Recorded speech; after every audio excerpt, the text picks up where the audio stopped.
just very glad. Well, we were discussing this actually. Is it Timo with a I or Timo with a E? Hang on. Well, it's Timo, as in Timo. Okay, so my first W, instinct was got it. Okay, cool, great. Well, it's nice to see you. Not in the flesh, but separated by virtual distance, but Indeed. closer than before. Yep. So hi everybody. It's nice to be here. We're gonna go on a little musical and philosophical adventure, and what we're doing is going to be kind of this compressed version of this course that I've been offering. That is kind of like a philosophy course, but with some sort of musical and performative elements, examining the history of philosophy through the lens of ecological crisis and ecological action. So that's the idea, but I've never really done it in this particular form today. I've just kind of thrown it all together. And then I was also having to reimagine how to perform it because of a Zoom problem, but I think we might have fixed the problem. So we're going out on a limb. So can we collectively go out on this limb together? That sounds good to all of you? Cool. I also just woke up, which, I mean, I'm much earlier in the day than you are, but it's still not impressive. That means I woke up at 12:30, which is an hour before this. But it's because I was up all night. I was doing other stuff, you know what I mean? So that's just how life goes. I keep very erratic hours. I like to have many days within the day because the more times you fall asleep and wake up, the more days you have. It's like you live longer. Also, the more you sleep, the longer you live, they say. But, it's the same amount total, just stretched into the future. But I don't even know if I want to see the future, which is what we're discussing today. So let's jump in and do it. I'm going to share my screen now and see what happens and see if you can see it. Can you see this painstakingly wrought slide here? There it is. And can you also see me moving around your faces or not? I want it to be a not. Can you see me moving your faces around? Like, for instance, your faces are now on my face, but no, you can't see that. Okay, cool. So that means I can see you and you can see the thing. This is good. So welcome to the compressed version of the Intro to Philosophy for Ecological Action. Everyone come off mute for a second and say, yay. Yay! Yay! Yay! Yeah, all at different times. A yay spread out over 5 minutes. So like I was saying, this is this sort of reduced version of something that I've been doing in extended form through this organization called Grokist, this sort of online educational network or club or cult even that's trying to reimagine how we pursue education connected to some of these problems that we're talking about. How do we get ideas into action is kind of one of its core things, and that's the premise of this course. So just to note as we go forward, here's my handle down here. So any of you whom I'm just meeting just now, if you want to follow me or send me a message or anything like that going forward in the future, feel free to, jot it down and give me a holler. But I was thinking just to get started, we could do something a little bit experimental, because like I said, this is a new iteration of what I've been doing, and it's just good to start off with experiment, I think, as we get to know one another. I was thinking we could make up a song together. So since that's what I want to do, hold on, I got to fix something. Let's put that down there. Okay.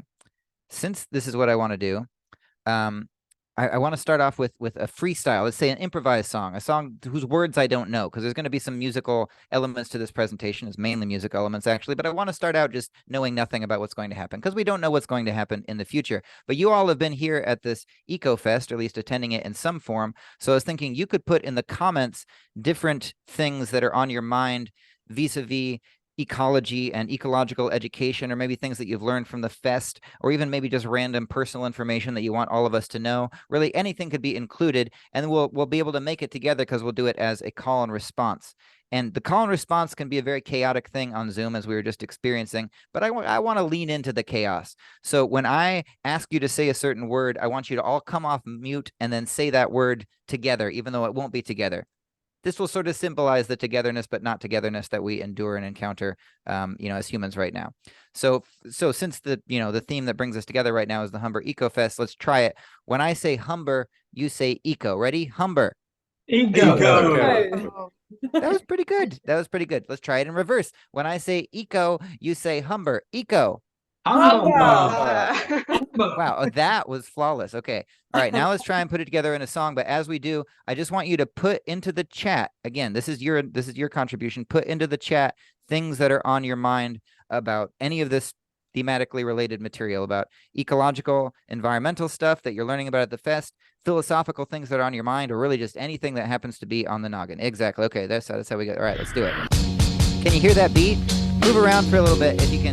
Let me see you dance a little bit. Yeah. Let me just see it sway from side to side. Okay, that's good. All right, okay. All right. It's a freestyle off the top, spitting that free flow. I'm rocking with my people at the Humber Eco. Now when I say Humber, you say Eco. Humber. Eco. There's latency, but it's the opposite of bummer. I'll be rocking out the fest called the Eco Humber. Now when I say Eco, you say Humber. Eco. Yeah, it's a freestyle. I didn't plan it. My heart is palpitating. Let's do palliative care for the planet. I'm trying to do my thing and be spitting it clear. I don't know what the words of this song are, but I live with no fear. Yeah, now hear the song that I sing. I'm connecting in the moment, interconnected all things. I'm trying to feel okay. I'm spitting these verses. I better freestyle now because the times are urgent. Yeah, now check the rhymes that I bust. Gotta get it off my chest. I'm coming with faith and with trust. Yeah, so on, etc. and such and such. I'm driving upon the beat. I be driving too much. Yeah, my name is Nate and I'm a dope rhyme sayer. Hope you love the song I'm making because I really love nature. I be feeling okay. Check the way that I'm rapping. This is an experiment in eco action. That's the way I do it. Here's the rhymes I say free. These are all sweet people. That's ASP. I detected ahead of time like ESP as I come through the speakers as I be speaking to thee. Yeah, I be spitting the bars free. Let's all come together in a state of harmony.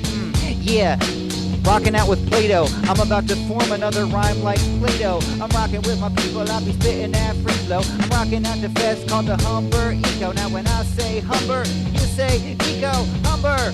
Eco. I'm feeling alright, and that's the opposite of bummer. I'll be rocking out the fest called the Eco Humber. Now when I say Eco, you say Humber. Eco Humber. All right, everybody, put your hands together for yourselves. That was our warm up. There was that moment. That was that part. There we go. That was really fun. Oh, It was good. great. Okay. All right. End of show. Everyone back to your business. No, I'm just kidding. Can you imagine? Philosophy. So, okay, good. So now we know each other a little bit better. And there's not a ton of us here, so let's have this be as informal as possible. So if at any point you want to raise your hand and say something, just raise your little Zoom hand or raise your actual hand or tap on the screen or unmute and just scream at the top of your lungs, because I want to have it be as interactive as we can have it be. Sometimes you don't even need permission for that. I was teaching this course actually yesterday, and I was right about to go into this slide, and then somebody from the course was like, "Oh, they have a question," and then it took us on a whole interesting journey. So what journey first. It doesn't need to be playing out in some sort of specifically planned way. But I do have a little bit of a plan, and it begins with this question. This question, why philosophy? What does philosophy have to do with ecology and environmental crisis? Why would we even want to talk about this stuff? Don't we need action and less talk? And I am increasingly convinced that this is the case in the important way. But I also sometimes think that we're talking about the wrong things. And there's certain conversations that we can have that are about fundamentally reorienting how we conceive of ecology itself and how we conceive of nature itself, that in fact are important preconditions for creating the change in eco-consciousness that we need to face climate crisis. In other words, we do talk a lot, but most of the talk that we do is about immediate urgencies and about political discourse, and in a space of political discourse, and that perhaps by recovering a space of philosophical discourse, we can create the sea changes in consciousness that we're looking for. Because philosophy in many ways is about words. It's about defining what words are, because words are a way of interfacing with this strange mystery of reality. So to consider how this sort of affects us in the ecological space, let's start from this little etymology. And etymology is the true story about a word, or the story of a word's origin. And I like etymologies because sometimes they can reveal something sort of interesting and prescient about the nature of things, or the nature of a given entity in the world. This little prefix eco, I think when most people hear it, they think, oh, green, or oh, sustainable, or oh, annoying, because some people actually do get annoyed by it. But it's an interesting little prefix because it comes from this Greek word oikos, or ekos, kind of like the yogurt. Do you have the oikos yogurt over there across the pond? It's delicious, right? When's the last time you had yogurt, though? I haven't had yogurt in a while. This is not our main topic. It's just a thing of interest. But everybody say this with me. Everybody come off mute and say ecos. Ecos. Very, very nice. Yeah. And it doesn't mean green. It doesn't mean sustainable. It doesn't mean earth friendly. It simply means house. And so consider the philosophical implications of that. When you're saying that word or using that prefix, you're talking about the logic of the home. You're considering this planet that we're on, or really all different material interrelations that constitute the universe as constituting a home. There's an implicit moral responsibility even in that very word. So ecology is literally the study of the house, or the study of the home, or the logos, the logic, the rationale of the home. Compare that, for instance, with a word like environment. Environment is a word with a much different sort of connotative emphasis. And I know people don't necessarily know these etymologies, but I think that their logic does embed itself in our consciousness as we use these words. Environment is literally that which surrounds. It's this thing that you find yourself in. And I think it's fitting, or rather, I should say, it makes sense that this is the word that's become more common as our way of expressing how we relate to nature, because we speak about it as something that we just find ourselves in. It's this stuff that happens to be around us, as if we're some sort of sim character that's plopped into this pre-programmed environments, and we get to choose whether we care about it or not, because it's not necessarily our home, it's just what we're around. If we think about this in the context of climate change, we can analyze words along these same lines. There's an eco-philosopher, Timothy Morton, who we'll talk about shortly, who makes this comparison along a similar sort of line of reasoning. When we talk about climate change rather than global warming, this affects how we construe the situation, and affects us on a depth psychological level. Climate change sounds like this vague force that surrounds us, kind of like the word environment, whereas global warming, which was the sort of older term, even if it's less precise scientifically to cover the different kinds of climatological changes that are actually occurring, gives us the sense of, oh shit, the house, the home is actually on fire. The entire globe is getting warm. And so this is one of the things that I'm interested in finding this intersection between ecological action and philosophy. Also considering this eco prefix, obviously it's also in our word economics. And why should economics and ecology not be one science or one conversation? As in fact, I would argue that they originally were. Because in ancient philosophy, in the context of ancient philosophy, things that are now considered much different disciplines in modern Western conceptions of the study of the universe and the study of humanities and the study of science, all these things were originally in a sort of jumbled but very fruitfully interrelated unity. If you were looking at what the earliest philosophers were doing in the specific sense of that word philosophy, the stuff that began in the Greek-speaking world in what's now Greece and in Asia Minor and in parts of Italy, back in the 6th to 5th centuries BCE, when that started moving, when you had these poets who stopped writing and singing about the wars of old, like the Homeric poets writing about the Iliad and the Odyssey and stuff, moving into talking about the rational description of the universe, all the things that we now list under different categories, like the physical sciences, biology, physical ecology, etc., philosophy in the sense of metaphysics, theology in the sense of talking about God or gods, and psychology in the sense of talking about how all of those things apply to our experience, were all one conversation. They were all interrelated. And so something like ecology and economics, how we treat the material conditions of what's around us and how we construe the management of those or relationship with those as a home, as an ecos, were all one conversation. Is that making sense so far? Give me some nods, or give me a firm rejection of all this with a very deliberate no if you reject it. In addition to this sort of composite interrelatedness of study that early philosophy entailed, there was also a sense that it was never just a discussion for the sake of discussion. I would argue that our earliest instances of philosophy in the Western tradition are in fact about identifying the nature of reality, and on the basis of that identification, determining the best course of action. We hear about this in the testimonia, even of philosophers whose texts we no longer have. We hear about how they would have these grand visions of how the universe itself worked, about how the nature of nature worked, and then how that terminated in individual ethical prescriptions for one's life, and also actually putting that into action in their world. We hear about Thales, who was really the first philosopher proper that we hear about, chronologically speaking, who used his knowledge of the universe to transform how agriculture was practiced and made changes in the way his city-state was organized on that basis. So the idea is this: ancient philosophy entails activism. Rather than being something that prevents us from action, it is sort of the fuel on which action runs. In addition to that, there was a much different cultural position for the philosopher. I would argue that these early philosophers are more like pop stars, or maybe like thought leaders, or like influencers. And in some ways, since we have these changing technological conditions happening in this day and age because of social media and stuff, in some ways we're getting back to it, both for better and for worse. Here's what I mean by that. A couple examples. So here are a couple pre-Socratic philosophers. We call them pre-Socratic simply because they came before the philosopher Plato. I know you're familiar with Plato because some very learned person put Plato in the chat.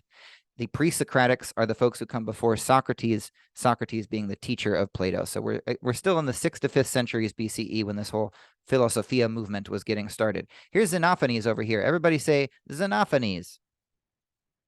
Xenophanes.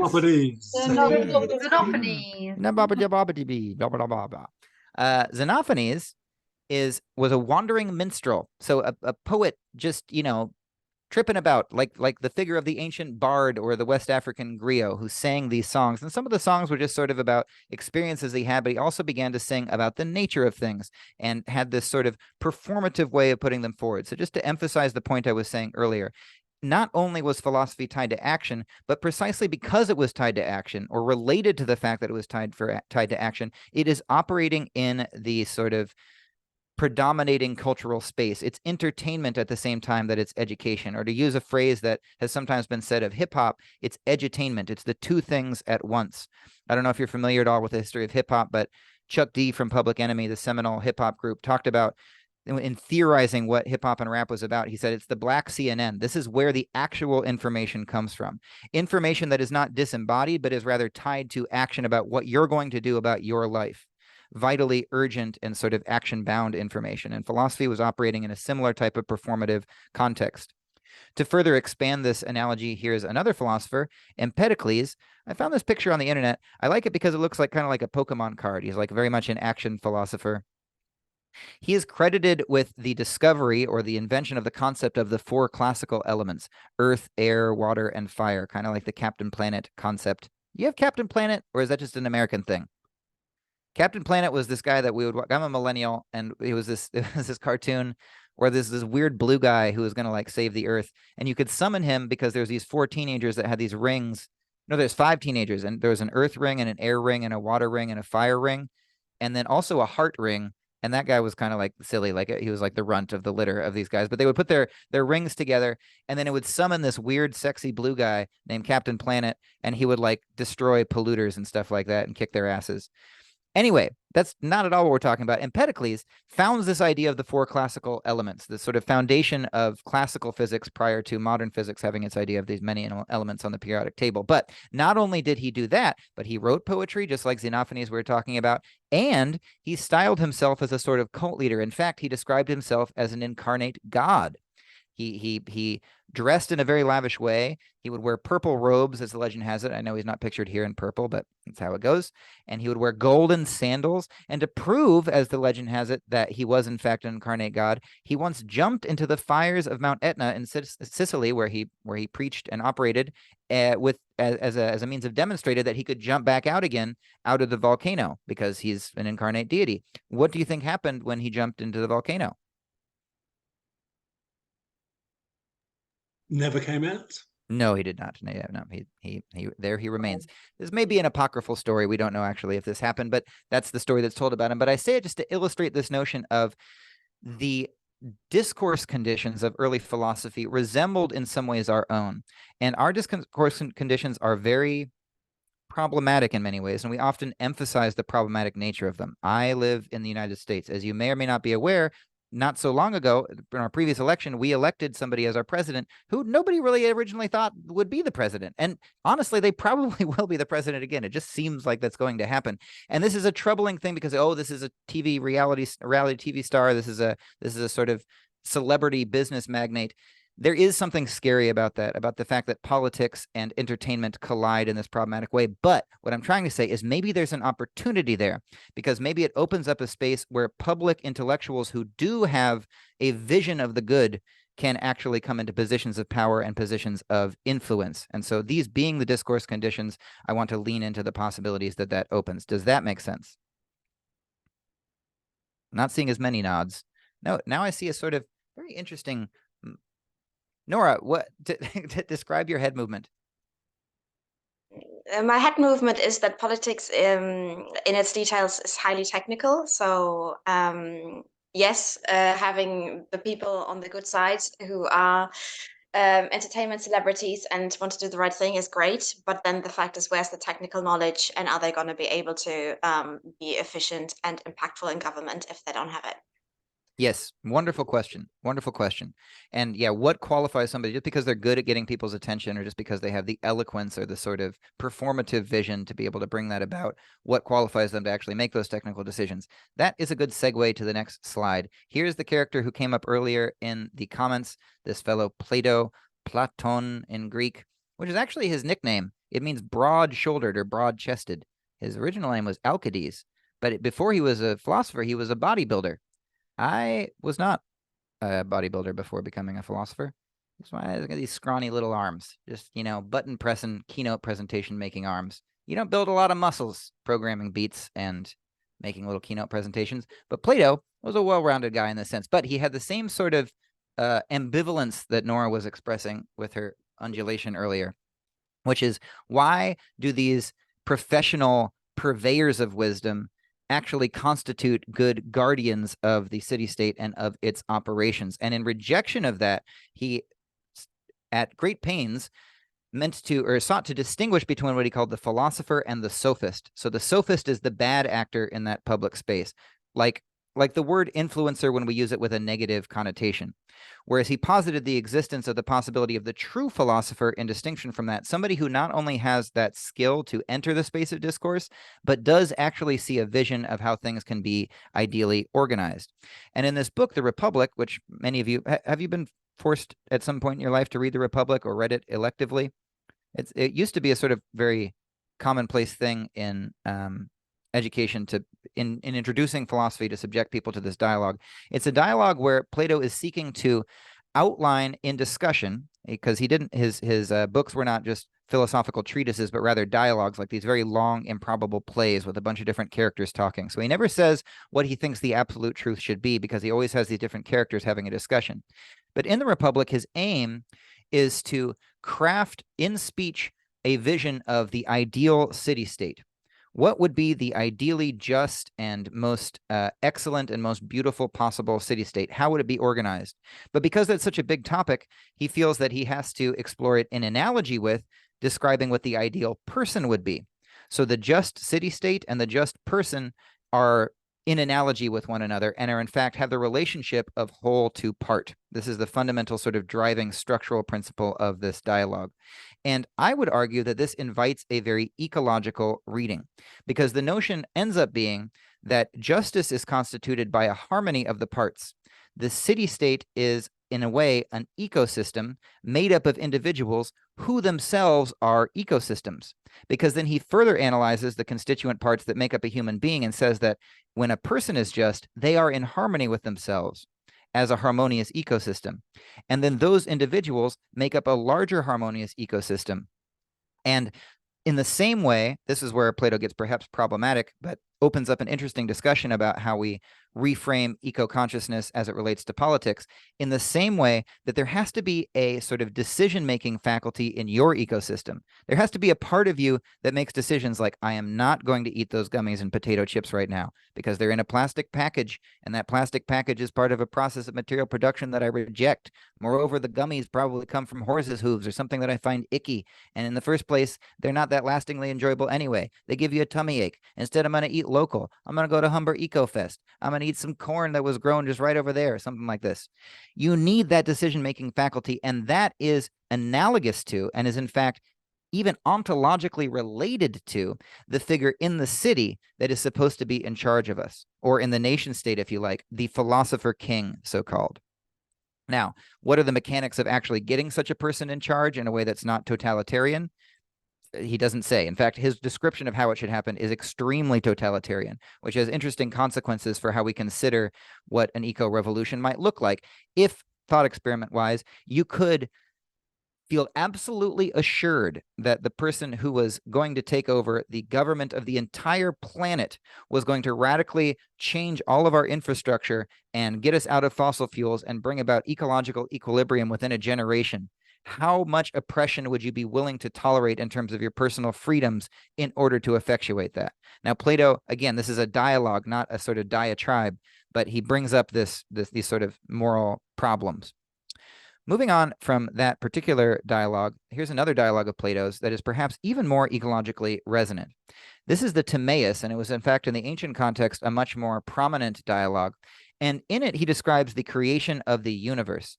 And there's an interesting metaphysical claim here that I think is also important for ecological consciousness and thinking about reshaping our orientation to nature. He makes the claim that the universe itself is alive. Just as I am an ecosystem made up of smaller entities, and I constitute a larger ecosystem made up of smaller entities by just being an individual, the universe itself is the ecosystem of ecosystems. And in the same way that each building block, such as myself, am an I have a subjective experience and even a sentience, so does the universe. Here's a little quote from the Timaeus. When the divine craftsman was framing, and he doesn't say God, he says the demiurgos, the craftsman, like the woodworker, as it were, was framing the universe, he put intelligence in soul and soul in body, that he might be the creator of a work which was by nature most beautiful and best. Wherefore, using the language of probability, don't really know how it went down, I wasn't there, we may say that the universe was created as a living creature endowed with soul and intelligence by the providence of God. So this entire thing, all of the cosmos is a living entity. Going back to our notion of home logic, not only is everything in the universe one singular unitary home, implying a certain kind of moral responsibility for each of its constituent parts, but it's one living thing, one living creature, a home that is a creature, and you are a part of it. And again, this has moral implications. This ends up, in fact, being the sort of basis for a Hellenistic philosophy in ensuing centuries from the 3rd to 4th centuries BCE. Should have really put the 4th to 3rd centuries BCE because obviously we're counting backwards in that context. They jump off from this notion that the universe is alive, hence you are in service to it. It's a service mentality. And I would argue that this is kind of the opposite of how our world now works.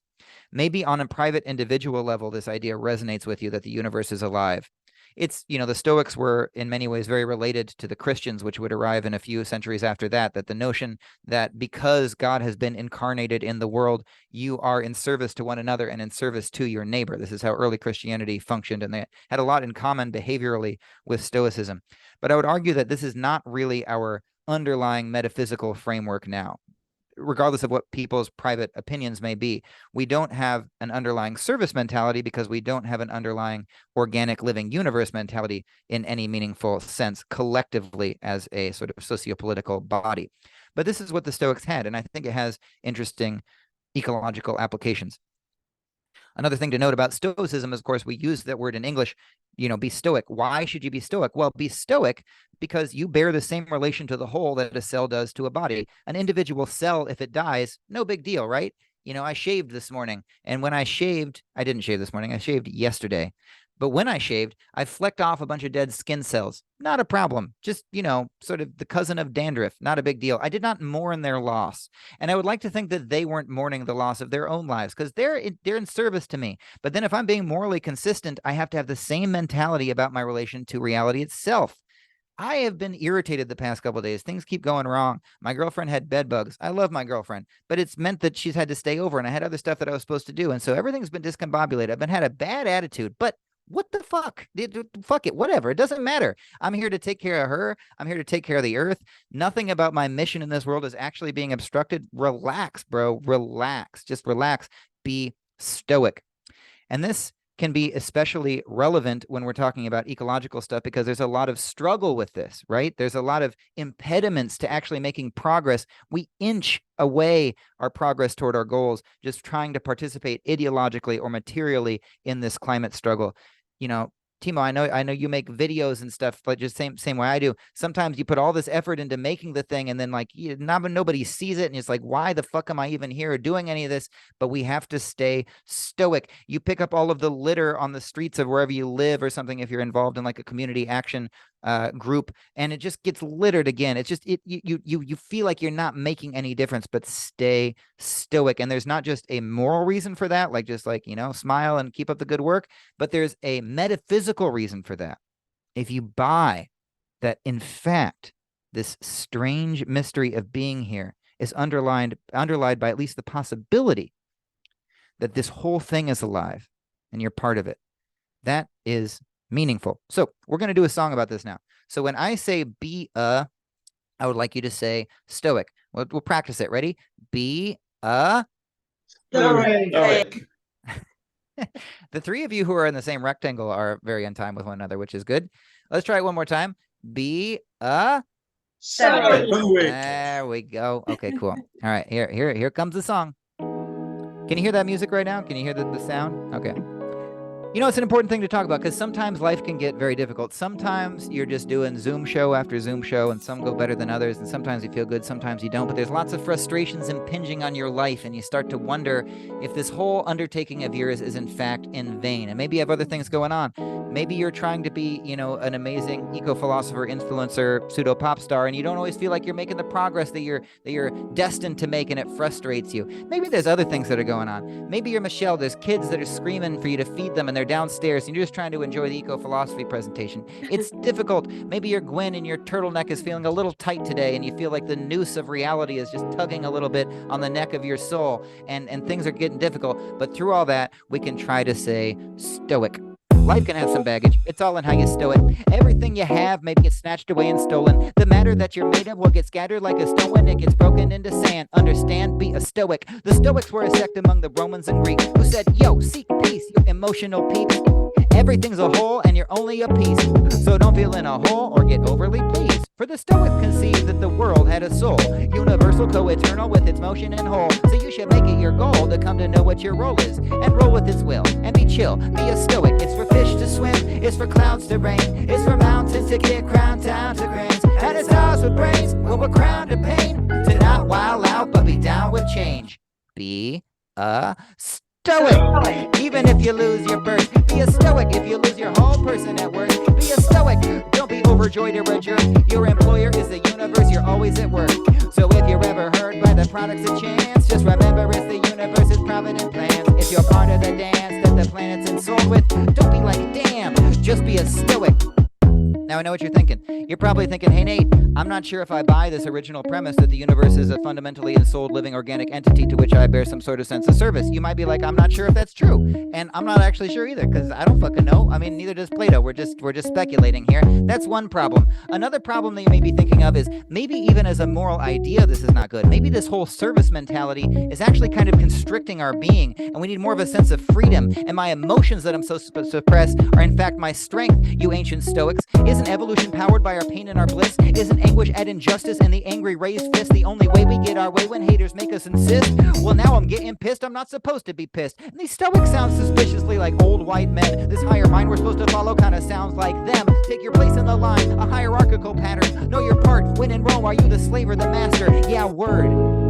It's a cogent critique, and the slave role has rarely had a moment to speak. But if we take it more deep, maybe the roles we must seek are the very goals and dreams that make you wholly unique. You define your purpose in the work of the universe. You're its person, you determine what is pertinent work is first. And sure, it's a job, but a vocation as well. Because we're all part of God, so we work for ourselves. And as far as I can tell, this is what the Stoics teach us, from Zeno to Epictetus, Seneca to Aurelius. Even though we be mere dust, there's meaning in being thus. Live for each other in peace and receive what comes. Be a Stoic. Even if you've lost your stuff, be a Stoic. Even when it's not enough, when it only comes to naught and the odds are tough, be a Stoic to your job, and your job is love. So if you ever wonder what to do with your life, or whether there is even such a thing as doing what's right, no, you'll find it in sight when the part that you roll with is a part of the whole. Play your role. Be a Stoic. Be a Stoic. Even when it's a hard situation, be a Stoic. When the presentation is too much information, be a Stoic. Even when there's no energy left, be a Stoic. On Zoom, rocking out at the Eco Energy Fest. Thanks, everybody. That's all you got to do. You just got to be Stoic. It's no problem. It's no problem. I like seeing people dance to the song where they're drinking, because I don't know what you're drinking, Timo, but like, is it wine? So cool. Yeah. Very Yes. Stoic of you. It's a cheeky little plastered. French white I picked up on the way here. See, that sounds very nice. That sounds lovely. It's the Every now afternoon and for then me, but you will see Gwyn move in the back of our shop, raiding the fridge for more. That's just a little bit of colour. that's the scene. wonderful. See, that's good for me to know that that's going on. That's very gratifying. Let's continue to complicate this conversation. Let's discuss this from a more critical angle, because I've been doing that song for a while, but I've also been trying to really get a little bit more critical of myself. and sort of examine the ways that even my own participation in this space ideologically is, if not a negative addition to the conversation, is perhaps not as effective as it could be. So I'm not turning all of that on its head. For instance, we can even incorporate some of it into the distinct and tangible history of environmental philosophy. I don't know if you have ever heard of the phrase deep ecology. Anybody, does that mean anything to you? You've heard the phrase deep ecology before? This is a philosophical movement associated with mid-20th century environmentalism that really changed the conversation around the environmental movement, because it observed that early environmentalism was very anthropocentric. In fact, this is one of the words that it brings into the conversation. If we're worried about, oh, I'm littering, I'm polluting the river that used to look so nice, or that we use for shipping, or that we get some of our fish from, that's bad for me as a human. But the real conversation, the really ecological conversation, is that's bad for the human and for the fish, which involves this sort of Stoic notion that because everything is this interrelated entity, everything has responsibility to everything else. So do unto your neighbor is not just your human neighbor, but even every other entity has its right to self-actualize. And this is an important distinction in eco thought. But taking it a little bit further, this extreme notion that everything has a right to self-actualize, and if the entire cosmos is suffused with sentience and is metaphysically all interrelated, even inorganic entities in some way are part of the picture. And this is something that I've been thinking about recently. And connected with it, I've been rethinking some of my own aesthetic approaches to this eco conversation and general eco approaches, or general approaches to the eco conversation at large, in terms of how we conceive of nature. I've been asking myself two questions. One, am I really here and making my little ditties and stuff to save the world? Or do I really like having a theme for my ditties? One where I get, some social credit for it. Oh, look at Nate, and I'm making some songs about saving the world. That's nice. I used to perform with a friend of mine and still do sometimes. Her name is Hill of the Earth, and she dresses up as a giant Earth, and I dress up as a moon. Or this is one of the acts that we used to do, and I'll orbit her, and we both rap and da-da-da. And it's fun, and the kids love it and stuff. But I was also asking myself, is this making any fucking difference at all? We're very suffused with ideological action. I do this course, the Intro to Philosophy of Ecological Action, and I ask people to make an action project at the end. And quite often they're like, I would like to make a podcast. And it's like, good, we need more podcasts. That's for fucking sure. We need more videos. We don't necessarily not need them, but we also maybe need other forms of action. And some of these critiques have been leading me to sort of reconceive of my whole project. And that's something that's still in process. This is me just sort of, pulling back the curtain and showing you some of the things that I am thinking about. And it's actually a conversation that comes up in some wings of eco-philosophy in general. Here is a concept different than deep ecology. Here's dark ecology. Ooh, scary. Dark ecology is this species of ecological thought developed by this philosopher named Timothy Morton. I mentioned them earlier in their distinction between climate change and global warming, who's, like me, interested in how we conceive of this and how it affects our action. Let me read a little quote and then I'll unpack it. This is Timothy Morton talking about environmental art and talking about the way that we use creativity to generate conversations around climate and around eco stuff. The taking of sides correlates all meaning and agency to the human realm, while in reality, it isn't a question of sides, but of real entities and human reactions to them. Environmentalism seems to be talking about something that can't be seen or touched. So in turn, environmentalism ups the ante and preaches the coming apocalypse, aka climate change. This constant attempt to shock and dismay inspires even more defiance on the opposite side of the, quote, debate. And then a little bit later in this passage, the aesthetics of nature truly impedes ecology and is a good argument for why ecology must be without nature. That is a very head-ass and compressed and strange postmodernistic sounding bit of jumble, but sit with it for a second. The aesthetics of nature impedes ecology and is a good argument for why ecology must be without nature. What is ecology without nature? The quote doesn't really give you enough amplitude to maybe construe this for yourself, although maybe your mind is on the track of it already. What Morton seems to mean is that if we dress up in our earth and moon suits, or we make rah, rah, rah songs about save the earth, yay, we're creating more and more of a reification of this difference between ourselves and nature. The difference between the natural and the artificial is an arbitrary and, in fact, non-existent one. The more we make the climate conversation about save the Disney Channel version of nature with its chirping birds and its leaping frogs on lily pads and its beautiful verdant forests, and have this narrative, we fucked everything up. Oh, everywhere I walk, I fuck things up. I suck, I suck, I suck. Nature's so beautiful. We screwed up. We need to save the day and reclaim the beautiful, pristine nature that we see out our windows. The more we're reifying the very problem itself and the psychological disposition that got us into the problem itself because of that division. Whereas everything is nature. If we're really taking this ecos and panpsychistic living universe thing seriously, this microphone, the plastic and metal that holds this together, the aluminum that makes the microphone, is just as much nature as anything else. The phone, the computer, the wine glass, the stuff that decomposes easily, the stuff that doesn't, it's all nature.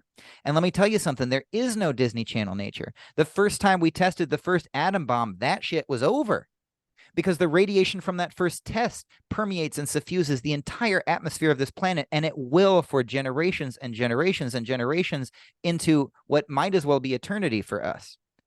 Even plastic is part of nature.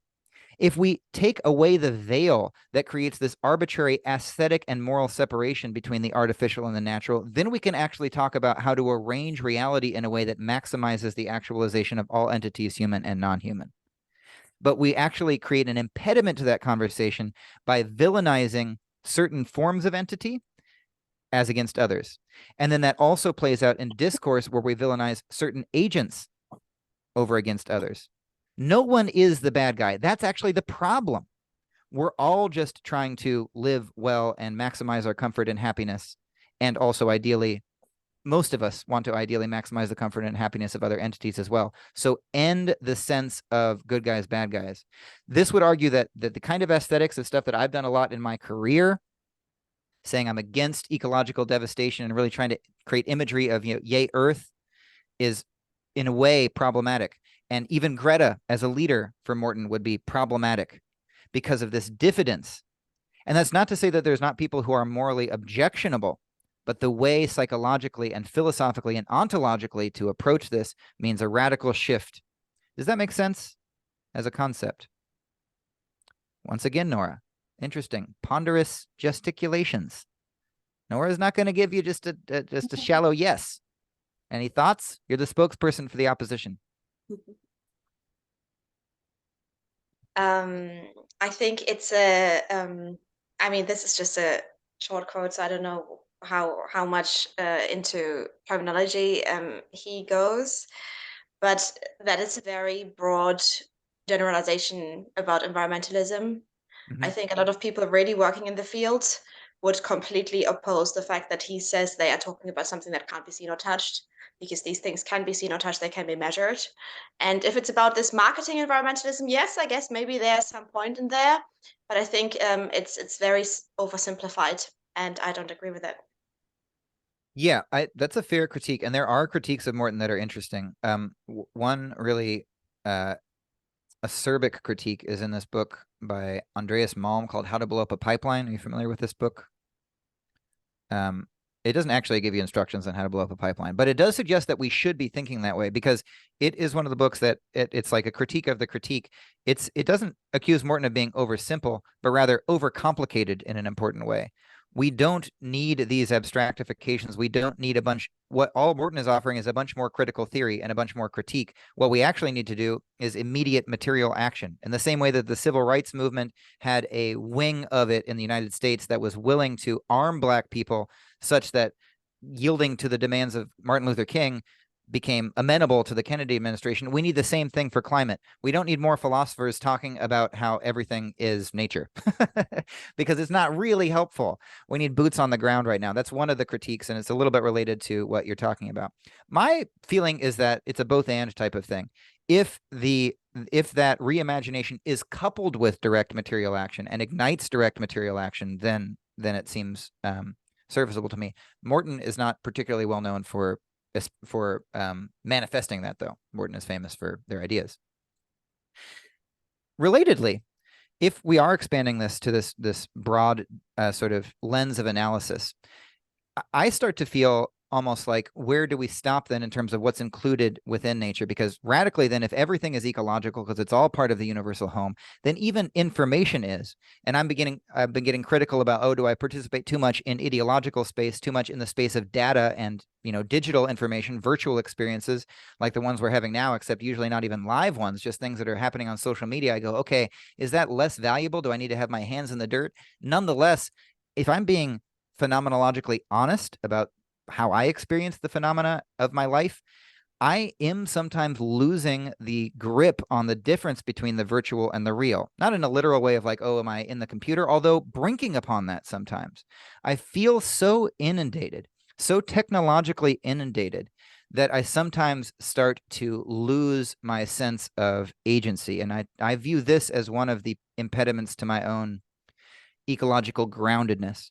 Because if it is about being in the home, then it's in some way about being participant of all of the layers of reality, my material body, and then the way I form new wholes as being part of different conversations, but that is destabilized by the sort of tearing that I experience, a psychological tearing by living in virtual and meat spaces at once. Does that make sense what I'm saying? It's a little vague, but I'm basically saying, does all the information and all the internet and shit ever stress you the fuck out? That's kind of what I'm saying. And so we can accept these radical ideas that Morton has, but then I still go, no, but a deep human part of myself feels like something is off. Something is not being integrated, and something feels kind of unreal. In fact, sometimes it feels like I'm in a simulation. It doesn't actually necessarily literally always feel that, but that is my segue to the next song, which is about this concept. And I feel like simulation theory is interesting. Are you familiar with simulation theory? The idea that we are literally living in a simulation, a computer simulation. And I think it's interesting because it's, especially on the internet and in philosophy meme world, it's a popular philosophy. And, The Matrix was such a popular film not so long ago because the sense that we can't act because none of this is real in the first place anyway, that is like our predominating myth. We don't have a predominating myth of a living universe. And I don't say myth in the sense of untrue. I just mean a mythos, like a pervading story that conditions collective consciousness in that broader sort of Jungian sense. The pervading myth is not that we live in a living, materially alive thing where all of our different little constituent parts are alive and we have responsibility to them, but rather this growing sense that I'm not sure if it's real or not. Maybe all of this is fake because everything feels fucking fake in some way, or at least it does to me often. And it's interesting that this is such a popular philosophy, even in academic contexts and in the juncture between academic and popular contexts, living in a simulation. So this is the simulation song. I don't have a call and response to this, but I do want you to do a simulation dance. I don't know. I actually don't know what even I mean by that. that was my plan, but whatever that means to you, just like move around like, oh shit, is this real? That's when the chorus comes around. Show me your best simulation dance. Just, just like, oh fuck, is this real? Yeah, exactly. That's what I'm talking about. I gotta scroll down to see what Nora's doing. Yeah, Nora, just do the thing when you're not sure about what I'm saying. Matthew, explore the space. That's what I'm talking about. You ever ask yourself if this is actually it? As you grab another snack or pack another hit, this accidental mashup of your atoms and shit that manifest and vanish at the flash of a click, don't you feel that it's a bit, have a seat, how to say it, as if it isn't real? This whole situation is less like life and more like information. Do you feel that you're in a simulation? Existence, it's nar. But what if what you are is just a bar of written code, a code and a bar? A well-regarded author out at Oxford has argued that all this is software, but don't take it hard. Cause given what our artifice can already do, and its exponential progress, it is probable superhuman humans went and frickin' simulated you, dude.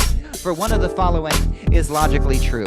Either A, a civilization with enough sophistication that could make our simulation never makes it because it caves in, or B, those civilizations that could make us maybe, they don't make sense because they find it inhumane to deceive. But seeing as we tend to flex and say F it, let's just make the next invention, then we'll question the ethics. It may be that C is the credible premise. We're simulations that someone else edits. Okay, here comes the chorus. Am I in a simulation? Is it really all fair? And if this is a simulation, is it really okay? Would it change the situation? Isn't every day a day that we made of information? You getting what I'm saying? Shit, bro, is it so? All of my rhythm and all of my soul, all the phenomena's rhythm and flow, nothing but copies and written in code. At least they let us live, although they misled us. We're all just Tamagotchis on a demigod's necklace. We got internet and Netflix. We're objects on a screen watching screens, and we contemplate what all of it means. And it seems that what we are when watching vids on our cell are forms of entertainment entertaining themselves. Oh well, what if we're not meant to know? And acknowledging the play may just stop the whole show. Oh, and if nothing is real, the apple of knowledge may not have appeal. Rene Descartes, Keanu Reeves, the dude of the rave on the DMT, Plato's cave, make no scenes, it may be fake and we may be seen, but wait, if that's what I am and I'm simulated by others, well what if my makers were made up by others and so on by others that simulate them? Well then, my little simulated friend, that's an infinite regress unless there's something at the end, at the center and beginning, and ever blessed it's ever been, a presence at the essence, amen. But if all that is isn't, or is, but is all just autonomous figments of fixed algorithms and infinite ribbons of code, well then so, what's the difference? For if it's illusion, pixel and frame, it may still be goodwill that will win us the game. And if knowing it's not real is what glitches and ends it, will end it all literally interconnected. So if this is a simulation, then we can still live in relation. Caches in a data set or atoms in arrangement. Even if it's made up, it may still be what you make it. Am I in a simulation? And if this is a simulation, would it change the situation? Isn't every day a data we made of information? You getting what I'm saying? You get what I'm saying, everybody? You know what I'm saying? All right, we got to check on Nora now. Got to scroll down. See, you're farther down in my little thing, so you're how I know if you actually are getting what I'm saying. Okay, well, good job, everybody. But that note that I landed on, this notion that maybe it leads to the same thing ultimately. You know what I mean? So if this is all just information or data and there's some sort of transcendent source that coded it all, then really we're right back in some ways to the same thing that Plato and the Stoics were talking about, that relationality is still the core of it. There's still a mutually constitutive aspect to this world. So we could even lean into that sort of technological clusterfuck that we're experiencing and all of the ennui that comes with that, and go through it to another reclaimed sense of relationality and reclaimed sense of responsibility. And so incorporating the Morton critique that we don't want a nature of just, you know, birds and trees and flowers, but we want a nature that is more complex. Let's do so, but let's bring with it that sense of mutual responsibility. And so this is a very philosophical move, and it's a philosophical move of trying to close what's called the value action gap, the values over here, the ultimate takes on the nature of reality, and then how that terminates in our actual behavior, which means nothing more and nothing less than creating, ideally, a whole generation of eco-philosophers. Not a generation of people who are like, oh shit, we're going to die, and the previous generation fucked us, and I'm pissed at them. That is a sensible thing to feel. But a deeper thing to feel is an actual eco-consciousness of a strange, constant participation and self-aware assent to the mystery of being here and the relatedness of being here that makes us feel responsibility, not only for my own concerns, but for all entities around me, organic and inorganic, down to the quantum. This is a quixotic quest, but perhaps the only quest that we can legitimately be on, or the one that I want to be on in some way. So this involves questioning the sort of reductionist scientific materialist paradigm that tends to govern popular consciousness, the notion that it's all just matter and there's nothing else going on. There's no sentience in it. Just what meets the eye is what's going on. And so the problem with that is that it doesn't really give us a reason to care. We need to find our metaphysical reasons to care, even if they're various and pluralistic. In accordance with that, seeking to understand the ecos, the home, is a precondition for loving and seeking to preserve it. When people say that they don't give a fuck, like my girlfriend that I just started dating, when I first started dating her, she didn't have bed bugs, first of all, at the beginning. If she had, maybe it never would have worked out, but it is working out so far. And I love her very much. But when I first met her, here's one of the reasons I loved her, because she saw my like eco, raps and stuff. And she was like, I kind of think this is all bullshit, though. I don't actually feel any sense of moral responsibility. Why should I? And I was like, good question. You know what I mean? That's an honest thing to say. That's an honest thing to say. That's way different than the moral posturing of like, yeah, I care. I sure do care.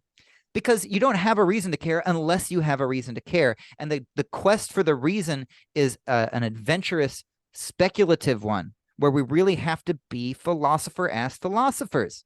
And I know it sounds crazy to ask everybody on that adventure of doing it, but I think we can get people on that adventure if we make it like original philosophy was, which is this popular, musical, legitimately spiritual sort of collective undertaking. And so that's kind of the idea.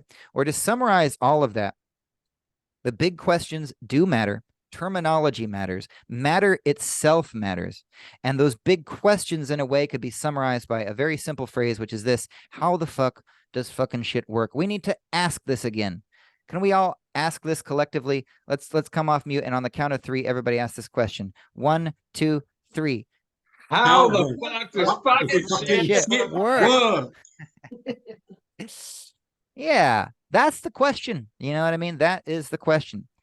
And maybe by asking it, and instead of expecting an answer, we can develop a sort of synergy around that question. So this is the question that I want to close on, because there's a bunch of fucking shit going on, right? There's definitely a lot of fucking shit that's happening. Like, a bunch of fucking shit is on fire. Like, a lot of forests around here are on fucking fire. A lot of shit's fucking underwater. You know what I mean? Like, my basement flooded recently because there's been more flooding in New York. Fucking shit's underwater and on fire. And the question of what the fuck to do about that fucking shit as the climate changes is related to the question of how the fuck it fucking works in the first place. And we need to come back to asking this, and we can feel comfortable asking it, and even being angry and joyful at the same time as we ask. People have been wondering how the fuck shit works since before there was fuck shit or any other words, the function of which were to give names to objects and find a latent order in the sprawling chaoticness. Aw shit, it's fire, it's bright at night, look. I don't know where it came from, but now I can cook. It's from a higher power. I'ma write that in a book. I'ma praise it for millennia. That's how long it took until it occurred to me that the person that I'm worshiping can't account for all the phenomena I'm observing quite perfectly. And I gazed at my fire and whatever I was frying up, and I thought perhaps its flames were made of elemental fire stuff, and water's made of water stuff, and earth is made of earth stuff, and air is made of air, and I and all I've ever heard of are made from these two, being just some conglomerates of parts and wholes, particles of a bunch of other smaller shit. But how small shit get? Is it infinitely divisible, or big and small balanced by some kind of invisible power? Or is it random and at bottom inert? In short, how the fuck does fucking shit work? It was heard in the cave and the hut and the yurt. How the fuck does fucking shit work? The Stoics thought the universe was a living organism, a unitary animal with spirit, form, and vision. They got it from Pythagoras, who got it from Egyptians, who got it from a mashup of observations and religions that sprawl into the vastness of history's distance. And if that seems like just an idiotic inference, it isn't.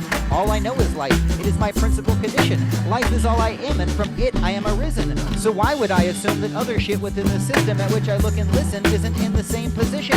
I grow, trees grow, our forms are rearranged, winds and oceans blow and flow as if with conscientious change. There's nothing that I know that doesn't sometimes do it. All is soul and life, for all is rife with movement. It's a beautiful construction. It hits you like a bullet, but just because it's beautiful doesn't mean it isn't bullshit. Is it all a big soul or a bunch of freaking dirt? How the fuck does fucking shit work? Now